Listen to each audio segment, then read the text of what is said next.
So today I'm going through our biannual update on the finance tech stack that we use with clients for startups and scale-ups. This is the second time I'm recording this video, so I'm probably not as bubbly as I was in the first one. Unfortunately, I hit pause because someone was knocking on the door, and then of course I didn't hit continue recording. So thankfully it's recording, but as I said, I might be a bit quicker going through this than what I did first time. But anyway, bear with me. So if you haven't watched one of these before, my name's Alysha Randall. I'm a fractional CFO for Fast Growth Consulting, and I've also been working with startups and scale-ups since September 2006, so we're not far away from 20 years. At Fast Growth, we work with multiple startups. And so we're always reviewing what is the best tech stack that you should have within your finance function.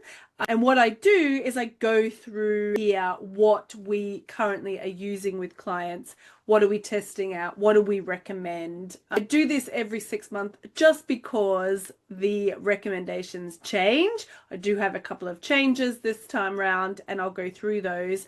And I'm very interested also if you can let me know if there's anything that I haven't mentioned that you absolutely love. Please let me know in the comments below. I'd love to hear more recommendations so we can test it out. If we love it too, we will definitely recommend it in the next video in 6 months' time. If you are a finance leader or a new and aspiring CFO within a startup and scale up, then please do click the subscribe button below. I do a video every Thursday, and it's to talk about being or striving to be an amazing finance leader within a startup or scale up. I wrote a book on this topic, which I'll share at the end if you want to check that out as well. So let's get started. So as I mentioned, I go through the finance tech stack that we recommend. This is for accountants that are working within a startup or scale up, but also founders. So if you're a founder, hello, and you're looking for finance tech stack recommendations, then this will be useful for you as well. So before we get into the specific software that we recommend, I just want to say a couple of things that must be considered. So the first one is there's obvious reasons as to why we're using software. I don't need to talk about that too much, but what I will say is that you definitely should review your tech stack on a regular basis. Tech, AI, everything is moving at a very fast pace. There are often cheaper or better options coming up, it feels like, on a monthly basis. So if you don't review it, you may be on something that doesn't have the features that it should have, or you're spending too much, or in the startup and scale up space, you are too big for a certain software and actually you need to upgrade. So it's worthwhile keeping your ear to the ground, taking a step back and potentially reviewing your finance tech stack once or twice a year, just making sure that what you're using is working and is best option for your business. Now, if you take away one thing, this is what I want you to take away, and that is you must do this piece of work before you consider any software, and that is reviewing your existing workflows, identifying inefficiencies, going through the full end-to-end process. So not just the bit that the software is going to take, full end-to-end. Optimize that as much as possible. Then look at software that could do a portion of that process and absolutely consider the growth and scalability of that software.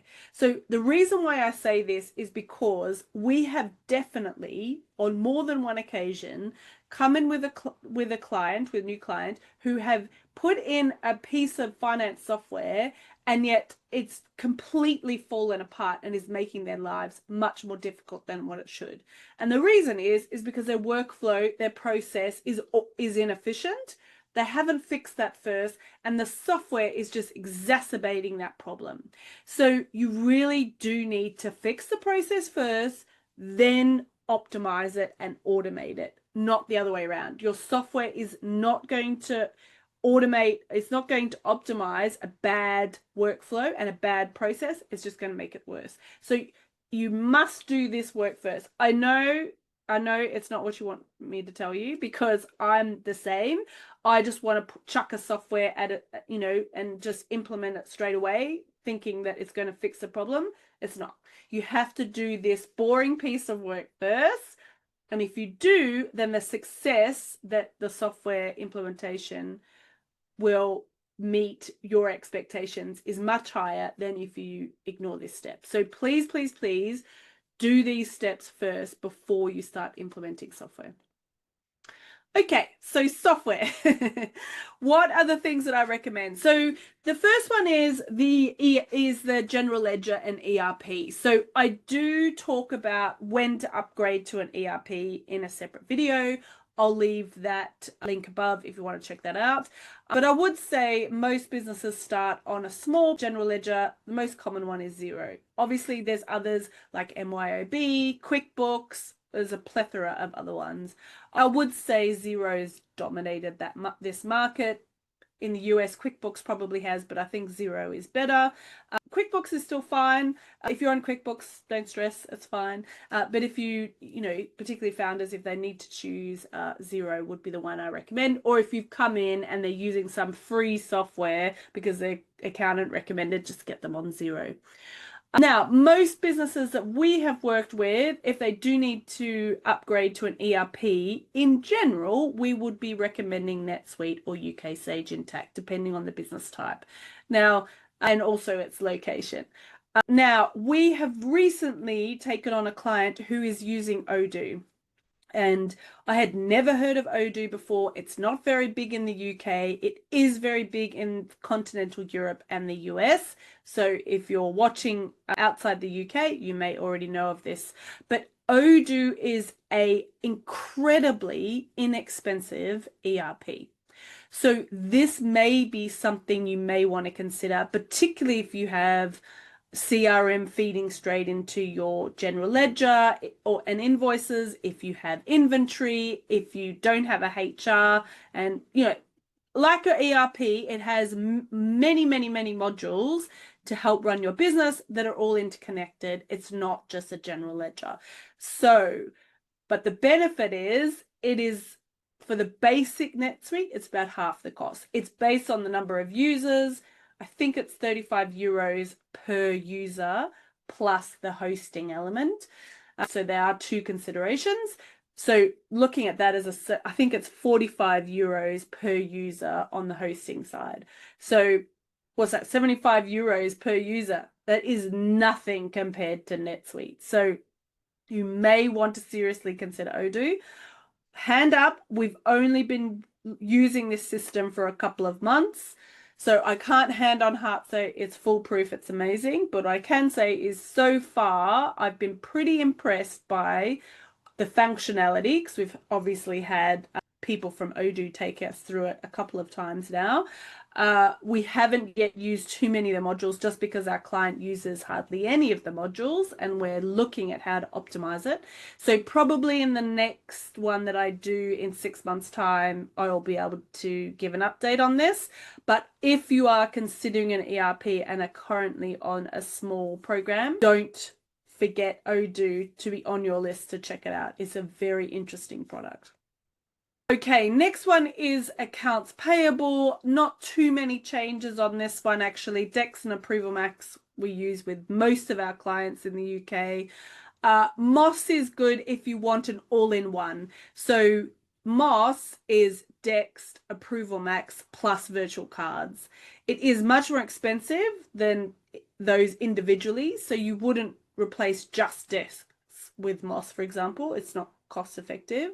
But if you want to have that full procure to pay process covered by one piece of software, because trying to get people around your business to log into Dex, to log into Approval Max, to log into Revolut or Spendesk or something is problematic, then potentially looking at Moss as an option might be a good one for you.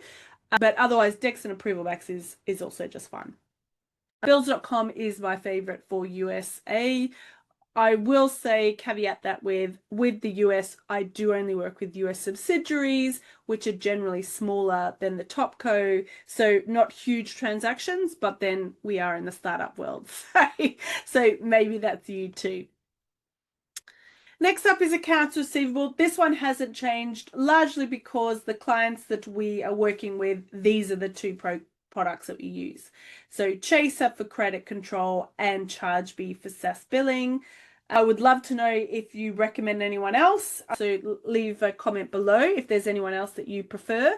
But we haven't updated these ones in the last 6 months. We've been looking at other things in other areas. But again, if you have any recommendations, I'd love to hear them.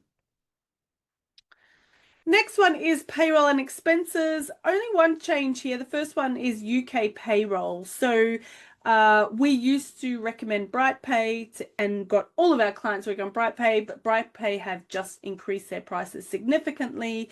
So Deal and Buddy are the two UK payroll options that we are looking to implement. So again, I'm caveating this with these are looking like the two best. We probably aren't going to implement until payroll year end, which in the UK is the 30th of March. Usually, particularly if there's more than, say, 20 employees, I don't like to switch payroll software mid-payroll year just because it's a faff, unless something really dramatic has happened. Ideally, I prefer to do it at payroll year end because there's no history. I just start at, the payroll new year with a new software. So again, watch this space, but at the moment, these are the two that the team is currently looking at implementing. The US Gusto is the best one from my perspective. I don't think many companies are still doing employee expenses, although a couple of clients we've taken on still are. So if you are switched to virtual cards, it's just going to make your life so much easier.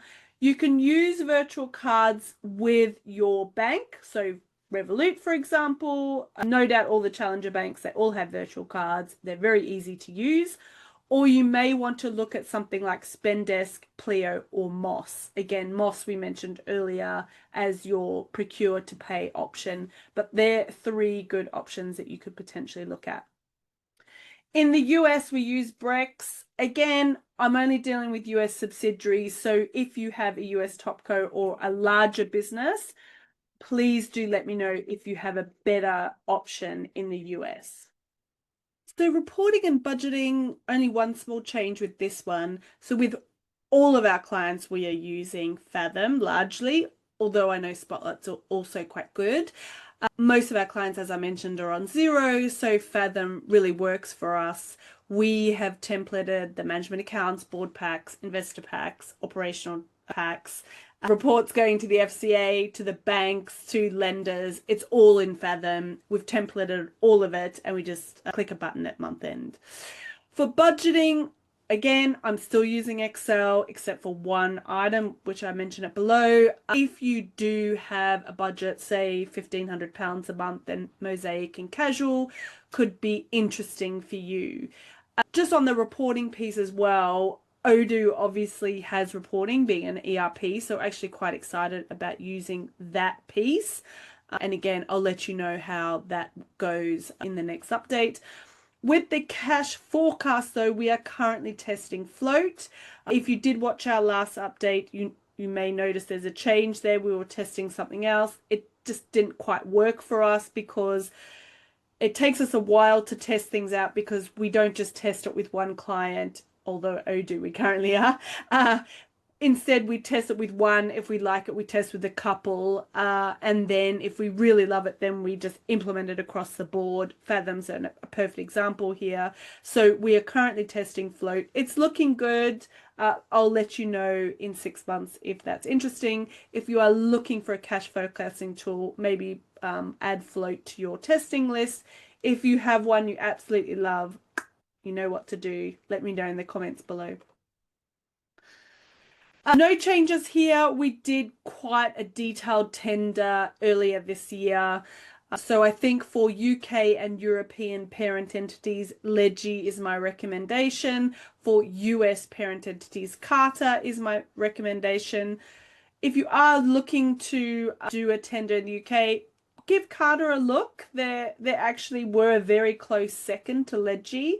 The other option was not a great one anymore, I don't think. So Ledgy and Carta are my two favorite, but this is the way that I would consider it when I'm looking at a cap table automation. Artificial intelligence, I would say I'm using it more and more. No doubt you guys are too. So these are some of the ways that I'm doing it. My first dot point that's not there that I probably should add to these slides is actually training AI. I have different channels, some of them I've even named, and I go to Jill to rewrite my emails because it's too direct. Being an Australian living in the UK, I need to soften my language a bit. So I get her to rewrite my emails so it's a bit nicer. So that's one of the things. I've trained that particular channel. So I very specifically say, I am an Australian. I work in startups. People do like things direct, but sometimes I come across too direct. Most of my audience are English or European. All emails that I post in this channel, can you just soften it? I'll let you know who my audience is.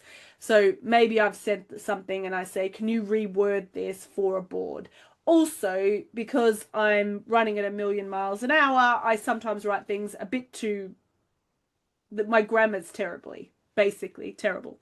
As you can hear when I'm talking, my grammar's not as great as it should be because I'm just thumping out this email. So I just chuck what I want into an email and I get AI to reword it for me rather than spending 20 minutes writing a considered email. So yes, it probably means writing emails will be a lost art form, but this is what works for me. Coding, formulas, how to use a piece of software, anything. I mean, I think everyone uses AI for that. I quite like it also for summarizing reports and PDFs, particularly if you're on quite a few mailing lists. You get emails with quite lengthy reports, particularly from the Big Four. If there's a budget update, anything. Again, I have a channel for that. The AI channel knows the type of things that I'm interested in. It knows the type of clients I work with. It knows what industries, what size companies they are, so that it knows the things that I would be specifically interested in, fundraising and startups, for example, small businesses. So it will give me a summary based on what I'm interested in. So even though you can just open a new chat and chuck in a report and ask it to summarize, it will do it from a general point of view. Whereas if you train it, it will look out for things that you're specifically interested in and probably give more details based on what you're interested in. If you are writing an executive summary, just be aware of GDPR and what's confidential and not. So I'm very aware of that. At the moment, I'm still not putting confidential information up there. If I'm ever getting it to do something, I always refer to the client rather than the client's actual name. I will talk about it in generic terms so that I can get what I want from it, and then I will edit it to put in the specifics. I also quite like it to help me with a white page. So for example, a revenue recognition policy, we come into a client, they don't have one. We give a few prompts to chat for the revenue recognition channel, and it will just spit out a policy. It knows the way that I like it structured. It knows what I liked and didn't like previously. So this is a really nice way of just creating something to go on a blank page and then you edit it. So this is where I think AI is super powerful. It's very hard to start writing a policy or a report or something with a blank page, but if you get AI to just kickstart that for you and then you edit the crap out of it so that it sounds like you and it sounds like it should be for the client. The other areas I have updated slightly is just the time management. So if you are very task and project heavy, so thinking about a tech team, for example, then ClickUp might be interesting. I would say most businesses will have a type of software, so maybe you don't need to implement something and just use what the company is using. We just use ClickUp with the client just because I have ClickUp. It's quite nice, but I do find sometimes it just depends on the type of business. For other clients, we haven't implemented ClickUp just because it's just too much information, so we want to be a bit more flexible. The flexibility is where Trello comes in. I find Trello quite easy to use. It's very flexible. It's very visual. Everything's in front of you. You can open up a task and really add in deadlines, add in a whole heap of tasks and tick boxes. You can move stuff around to different columns. It's quite nice. If you don't have any budget, then my recommended would be Kanban Flow. Kanban Flow is a version of Trello, but it's free. However, the one benefit of Kanban Flow that Trello doesn't have, I don't think, don't quote me on that one, is it has Pomodoro. So if you struggle to get into focus work mode and you keep procrastinating, you may want to consider Pomodoro technique. I've done a video on that as well, so I'll leave that above as well so you can click through. But Kanban Flow has a Pomodoro timer in there. It's just a nice to have. I mean, you don't have to have a Pomodoro timer. You can just use your phone. But particularly when you're doing a task, for me personally, I want my phone in another room, then this is a nice way of using Pomodoro without having to rely on your phone is Kanban Flow. But also, another reason why it's quite nice is you may not like Trello, but you won't know until you've used it for about 6 weeks. Kanban Flow is a nice way of testing out what a Trello board could be used and whether you and your team are actually going to use it or not, or if it's just you prefer just to have a list on a book next to you and then that's it. So that's not my task list, by the way, just in case you're wondering. So if you want to become a confident and strategic finance leader in a startup or scale up in the next 12 months, this is your 3-step plan. The first one, subscribe to this channel. As I said, every Thursday you get a video. The second one is you may want to check out my book, Financial Leadership Fundamentals, How to Become a CFO in a Startup or Scale Up. I will say that this is not a theoretic book, it is an action book. So at the end of every single chapter is a list of actions that you can implement into your company and in your role today. So they all take time. Some of them are real quick wins and you can just implement ASAP. Others will take a little bit of time. But you can go through this book and just implement all these actions as you go through it. So it is something that will directly improve your finance leadership skills. It's full of case studies and also plenty of mistakes that I've made along the way. And then finally, the FLF course. So this is basically the book but expanded, so it goes into more detail, and also you have Q&A sessions with me once a month so we can go through your specific issues that you're having in your finance leadership roles. So if that sounds like something interesting, all of this you can have a look at the links below and check those out. So anyway, thanks so much for watching. I hope that this is useful. Again, please leave comments if there's any software that you really love. I'm very interested. We're constantly looking at new things. I went to an expo last week in Manchester, just spent the whole time looking at different software options. And it's constantly moving, and I think everybody just wants to have a software stack that really works for you and your team. So I'd love to hear what you think and your thoughts on that. So looking forward to read those comments. Otherwise, I'll see you in next week's video. Cheers.